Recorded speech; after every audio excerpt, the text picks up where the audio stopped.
ഇന്ന് dad stories introduce ചെയ്യുന്നത് കുറച്ച് പുതിയ വിഭവങ്ങളാണ്. സ്നാക്സും സ്വീറ്റ്സും ഒക്കെ മിക്സ് ചെയ്തിട്ടുള്ളൊരു ഓർഡർ ആയിരുന്നു. നമ്മുടെ വളരെ അടുത്ത സുഹൃത്തായിട്ട് ചേച്ചി നന്നായിട്ട് കോഴിക്കോടൻ സ്നാക്സ് ഒക്കെ പ്രിപ്പയർ ചെയ്തു തരാൻ ചേച്ചിയും ഇൻട്രസ്റ്റഡ് ആയിരുന്നു. അങ്ങനെ 4 ഐറ്റംസാണ് നമ്മളിതിൽ ഇൻട്രൊഡ്യൂസ് ചെയ്യുന്നത്.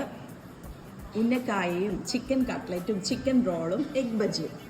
പിന്നെ ഡാഡ് സ്റ്റോറീസിൻ്റെ tender coconut pudding, macarons, chocolate coated strawberries, chocolate cake, പിന്നെ ഡാഡ് സ്റ്റോറീസിൻ്റെ സ്പെഷ്യൽ കേക്കായ ഇറ്റാലിയൻ തിരാമിസു കേക്കുമാണ് ഇതിൽ ഉൾപ്പെടുത്തിയിട്ടുള്ളത്.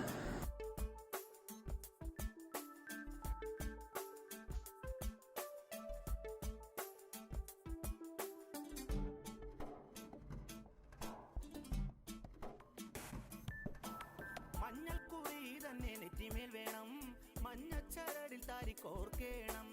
മഞ്ഞൾക്കുറി തന്നെ നെറ്റിമേൽ